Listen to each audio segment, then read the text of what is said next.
मेरे साथ साथ रिदम मिला देंगे, अपने चित्त को हमारे साथ मिलाने की कोशिश करें। जैसे हम बोले वैसे ही आप ध्यान में प्रवेश करेंगे। श्वास लेंगे। हरि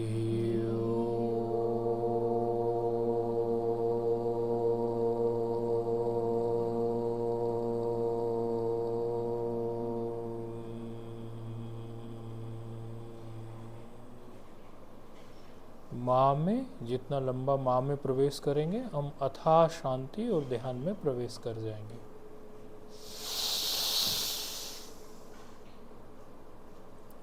हरि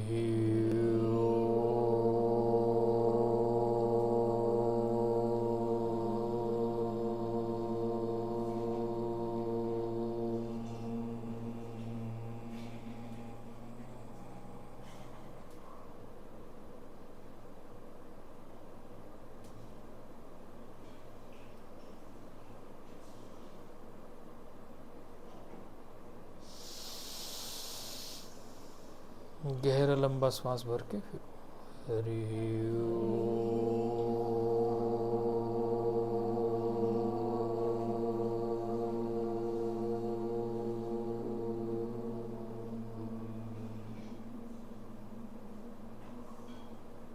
पद्धति बड़ी सरल है। ये वैदिक मंत्र है हरि ओम, और कई वेद में ये पाया जाता है। पद्धति बड़ी सरल लगती है लेकिन कारगर बहुत है। ओम की अकार उकार मकार, मकार में विश्रांति, अकार उकार को मकार में विश्रांत कर रहे हैं तो शांति मिल रही। शांति सभी प्रकार के प्रसाद को देती है, सभी प्रकार के सुखों की खान विश्रांति ही होती है। ये पूरा जगत यदि इतना चंचल दिख रहा है, वायु चल रही है, अपना कार्य कर रही है, सूर्य अपना कार्य कर रहे हैं, पांचों तत्व जो अपने कार्य कर रहे हैं, भले उनके कार्य करने में आपको थोड़ा रजस लगे लेकिन उनके मूल जो है सत्व का ही है। सत्व माना वो विश्रांत है, सब स्थिर पर ही कोई चीज़ टिकती है। ये जगत यदि कहीं टिका है तो किसी स्थिरता में ही टिका है, वो परम शांत ब्रह्म पर ही वो टिका है। भले उसमें माया उपाधि को बीच में रखा गया लेकिन ब्रह्म के सिवाय दूसरा कुछ है नहीं, और उसी परम शांत सच्चिदानंद स्वरूप में ही ये सब टिका हुआ है। हरिओम के गुंजन से हम उसी मकार के माध्यम से उसी ठहराव में, वहीं उसी अचल स्थिति में पहुंच जाते हैं। श्वास लेंगे।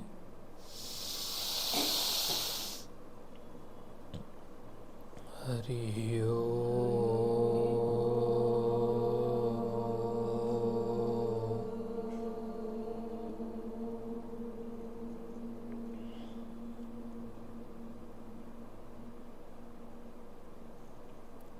शब्द की अपनी महिमा होती है। शब्द सभी दर्शनकारों ने, विशेष तौर पर शब्द की चर्चा करने वाले वैयाकरण लोग होते हैं, अर्थात व्याकरण, संस्कृत इत्यादि के जो लोग हैं वो शब्दों पर विचार करते हैं। उन्होंने शब्द पर अनेकों शास्त्रों में विचार करके ये सिद्ध कर दिया, महर्षि पतंजलि ने ये सिद्ध कर दिया अपने भाष्य में कि शब्दार्थ सिद्धे संबंधो, शब्द का अर्थ के साथ सिद्ध संबंध है, नित्य संबंध है। यदि कोई शब्द उच्चारित हो रहा है तो उसका कोई अर्थ है और उससे उसका संबंध बनता है। बिना अर्थ के कोई शब्द नहीं होता, भले ही हमें उसका अर्थ ना पता हो लेकिन ईश्वर उसका अर्थ जानते हैं। हम सोचते हैं कई सारे शब्द ऐसे होंगे जिनका हमें अर्थ नहीं पता लेकिन ईश्वर उनका भी अर्थ जानते हैं। तो हर एक शब्द का उसके अर्थ के साथ नित्य संबंध है जो कभी टूटता नहीं है। तो हरि ओम हम जब करते हैं तो इसका भी, ओम का भी संबंध जो है वो चराचार जितना भी जगत है उस सब का जो बेस है, ब्रह्म जो है सोपाधिक ब्रह्म से निरुपाधिक ब्रह्म की यात्रा कराने की क्षमता हरि ओम का गुंजन रखता है। सोपाधिक की भी यात्रा कराता है, अर्थात हम जिन्हें ईश्वर कहते हैं, राम कहते हैं, कृष्ण कहते हैं, अवतार इत्यादि, उनकी यात्रा कराने में भी सक्षम है क्योंकि विश्रांति लेके आएगा। और उससे भिन्न यदि हम निरुपाधिक ब्रह्म जहाँ बिल्कुल अचल है, शिवम अद्वैत मन्यन्ते, बिल्कुल अद्वैत स्थिति जहाँ है, वहाँ ले जाने में भी ओमकार बड़ा ही सहायक है। हरि को उसके साथ जोड़ देते हैं तो उसमें और उसके साथ थोड़ी मिठास कुछ लोगों को हरि से, और फिर वैदिक तो हरि ही ओम ही है। और फिर ओम का जब कई लोग जपने में थोड़ा सोचते भी हैं कि जपे कि नहीं जपे, ऐसा वैसे तो ऐसे कोई बंदिश नहीं, शास्त्रीय बंदिश जो है वो तो है, लेकिन कई बार आजकल तो सुनने को मिल ही जाता है ओम भी, तो ऐसी तो बंदिशें अब चलती भी नहीं है। लेकिन हरि ओम तो पूरा प्रमाणिक तौर पे गुंजन कर लेते हैं। हरि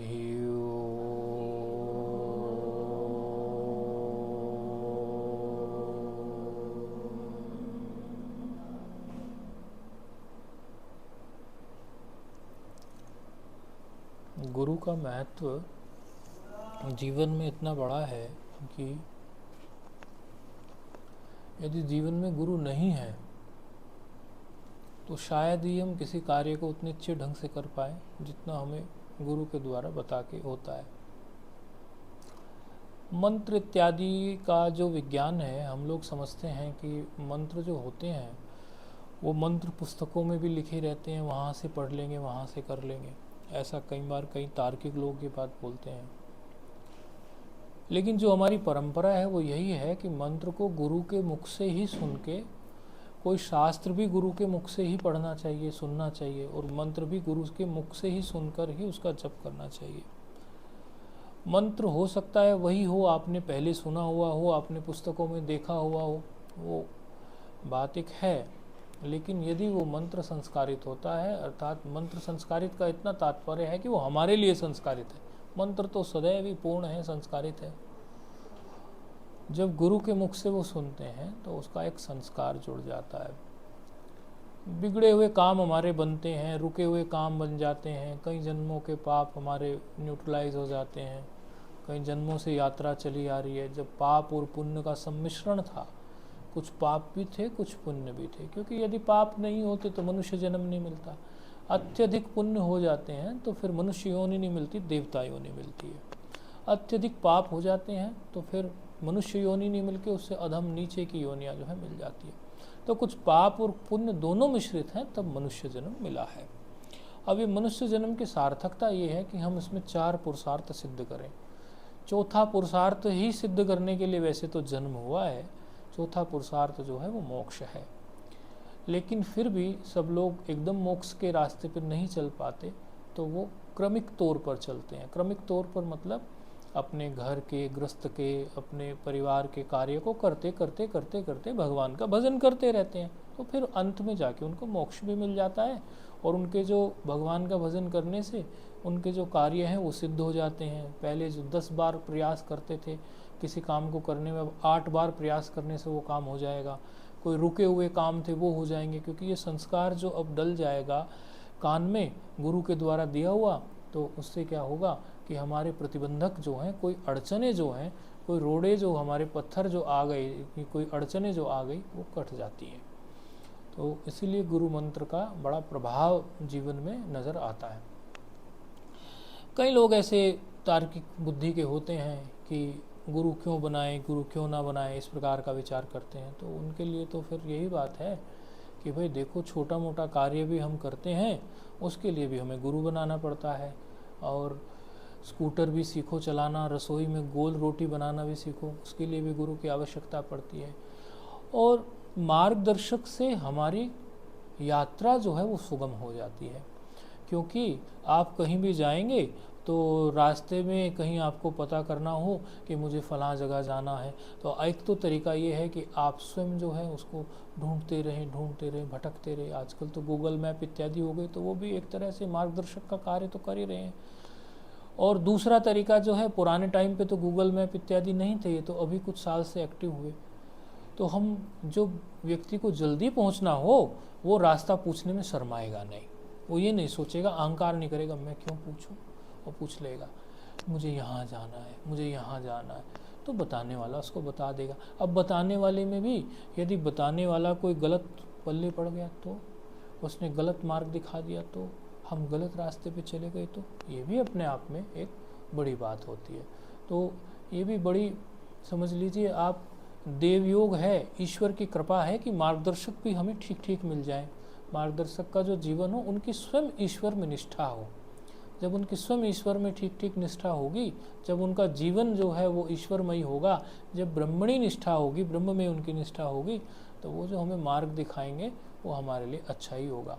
मंत्र को प्राप्त हो जाने से जो मंत्र का नियम है उस नियम को लेके हम, क्योंकि हमारा जो है पौराणिक ज्ञान के अंतर्गत ऐसा आया है कि हमें कलयुग में भगवान नाम, ईश्वर का नाम या मंत्र जब भगवान नाम कम से कम 1000 बार यदि हम दिन में ले लेंगे तो दिन भर के पाप जो हैं हमें नहीं सताएंगे। तो 1000 बार का मतलब हो जाता है वो 10-11 माला आप कर लो, 1000 बार आ जाता है 11 माला।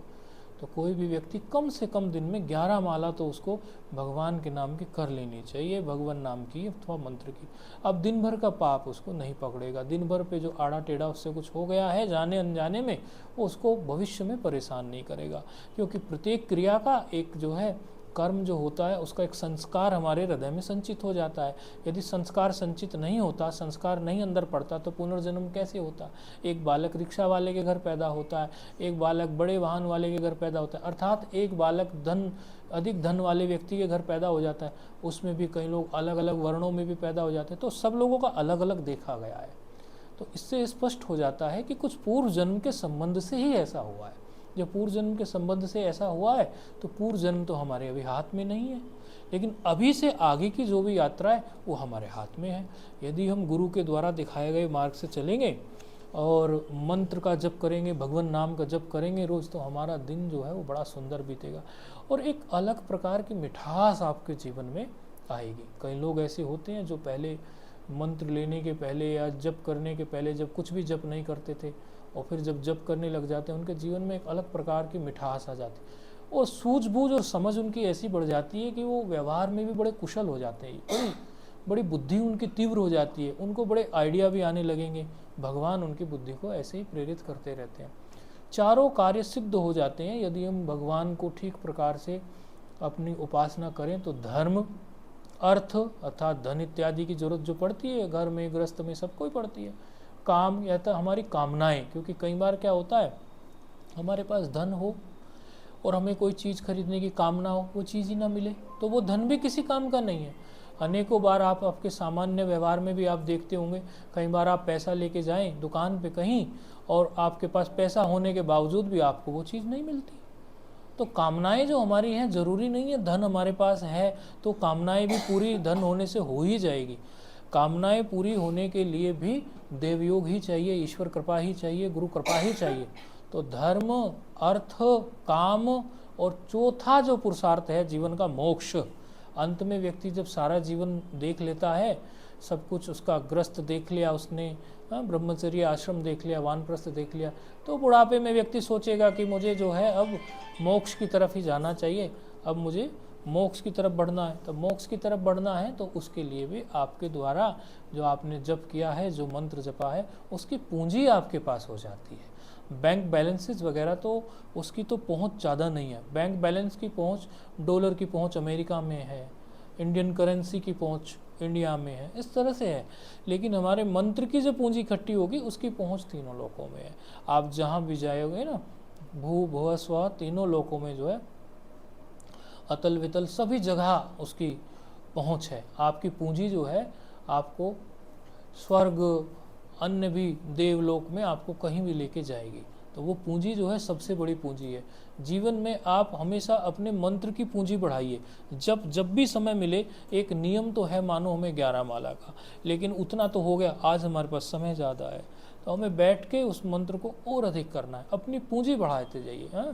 मंत्र जाप में दृढ़ विश्वासा, मंत्र में दृढ़ विश्वास करके, गुरु महाराज के द्वारा, गुरु भगवान के द्वारा हमें मंत्र प्राप्त है और ये मंत्र, ये भगवान नाम जो उन्होंने हमें दिया है, इसको हम जप कर करके इसकी पूंजी इतनी बढ़ा लेंगे कि ये खूब हमारे काम आएगी। सूर्य ग्रहण, चंद्र ग्रहण, अमुक तिथियाँ, बुधवारी अष्टमी हो गई या अन्य प्रकार के गुरु पुष्यामृत योग हो गया, ये कुछ योग ऐसे होते हैं, इन योग में जप की संख्या कम करने से भी अधिक हो जाती है। तो इस तरह के योग में जप बढ़ा देना चाहिए हमें, और जप के प्रति हमें बड़ा समर्पण भाव रखना चाहिए। जितना हमारा जप के प्रति समर्पण भाव रहेगा उतना ही हमारे जीवन में चमक आती चली जाएगी। व्यक्ति 1-1, 2-2 महीने, 3-3 महीने में, 6 महीने में, नहीं तो वर्ष भर में तो बिल्कुल आप ऐसा समझ लो जिसका जीवन अत्यंत पतित से पतित है, वर्ष भर में तो उसका जीवन भी चमक जाता है। महीने 2 महीने में फर्क नजर आएगा नियम से आप जपोगे, लेकिन किसी व्यक्ति को भगवान नाम में रस आया है तो देखो, वैसे तो रस की कोई महिमा नहीं बताई जा सकती, वो अंदर से महसूस करने की बात है। गूंगे को आप से पूछने लगो कि भाई मुझे बता दे ये गुड़ कैसा है, आम का रस कैसा है, वो बता नहीं पाएगा, वो कहेगा मुझे अच्छा लग रहा है, मन ही मन वो ऐसा सोचेगा, वर्णन नहीं कर पाएगा। तो रस की महिमा तो हम कैसे बता पाएंगे आपको, वो तो बहुत ऐसी है कि पकड़ से बाहर है, लेकिन जो व्यक्ति उसको महसूस करता है बस वो आनंदित हो जाता है। तो ये बड़ा शुभ दिन आता है जीवन में, क्योंकि उससे बड़ा कोई शुभ दिन नहीं है जिस दिन हमें कोई संस्कार भगवान नाम जप करने का, मंत्र करने का प्राप्त हो जाए। इससे कोई बड़ा दिन हमारे जीवन का नहीं है, क्योंकि शरीर का जन्म दिवस तो हर वर्ष आता है, लेकिन वो शरीर का जन्म दिवस तो ये शरीर में है, ये शरीर के साथ पता नहीं फिर क्या शरीर मिलेगा या पूर्व में क्या शरीर था, उसके जन्म दिवस अलग थे। लेकिन गुरु के द्वारा दिया गया जो संस्कार है वो हमें जब तक हमारी मुक्ति ना हो जाए, और ये बड़ी जिम्मेदारी का काम है। वैसे तो प्राय गुरु लोग भी बैठे होते हैं, मंत्र देने के लिए तैयार भी होते हैं कुछ, लेकिन जो जिम्मेदारी समझते हैं, जो जीवन में कल्याण समझते हैं कि कैसे कल्याण हो, वो आसानी से आपको भगवान नाम इत्यादि का कुछ देंगे भी नहीं, संस्कार देंगे भी नहीं, क्योंकि कई जन्मों के पाप पुण्य हैं जो गुरु को भी इफेक्ट कर देते हैं। शिष्य गलती करता है, गुरु तक बात पहुंचती है। शिष्य को इसलिए गुरु जब अपना मंत्र इत्यादि कुछ देंगे या बताएंगे तो वो गुरु कनेक्ट हो जाए उससे, और वही एक चीज़ है आपकी और गुरु के बीच की, वही एक धागा है, वही एक लाइन है, वही एक डोर है। आप कहीं भी रहेंगे, गुरु कहीं भी रहेंगे, तो आपको वो ऐसे गुरु से बांध के रखेगा कि आप कभी भी समस्या में फंसेंगे, आप कहीं भी अपने गुरु मंत्र को याद कर लेंगे, क्योंकि वो आपके अंतःकरण में गुरु बैठे हुए हैं। एक गुरु का स्वरूप बाहर होता है, दूसरा गुरु का स्वरूप जब वो आपको संस्कारित करते हैं आपके हृदय में स्थित हो जाता है। तो आप फिर जो गुरु शरीर से कहीं पास में जरूरी नहीं हो तो आपके हृदय में स्थित हैं। तो ये क्षणों को याद करना चाहिए, और सुंदरतम क्षण होते हैं वो क्षण जब हमें ये दिन आया, ये घड़ी आई, ये गुरु के द्वारा हमें संस्कार प्राप्त हुआ। उससे सुंदर कोई दिन नहीं होता, और बर्थडे तो कुछ भी नहीं, ये तो सच्चा जन्म तो अभी हुआ ठीक से है। संस्कार जब से डला तब से ही जन्म ठीक से हुआ। शरीर के जन्म से कोई जन्म ठीक नहीं माना जाता, शरीर के जन्म से तो सब शूद्र ही मान लिए जाएंगे ऐसे, मतलब संस्कार नहीं हुआ तो। संस्कार हो गया तो वो ब्रह्म स्वरूप होके अपने अपने इष्ट का ध्यान करके वो उसी स्वरूप तद रूप तत्त स्वरूप होते चले जाते हैं। तो नित्य करना है जप, और भगवान नाम के लिए लगना है, और इस बात से आप निश्चिंत रहना है कि हमें भगवान नाम जपेंगे तो कोई परेशानी कैसे क्या, कुछ नहीं, कोई परेशानी नहीं है। और भगवान नाम जपने में कोई ऐसा नहीं है, देखो एक तो नियम होता है कि एक नियम हमने ले लिया, इतनी माला हमें करनी है, लेकिन वो नियम से बंध के नहीं रहो कि उतना ही करना है, जब समय मिलेगा उसको अधिक भी करेंगे। तो अभी आप लोगों को जितना है उतना ये समझाया गया है, इस प्रकार कैसे क्या करना है, और उसके बाद आपको कुछ और बातें बताते हैं। हरि ओम नारायण।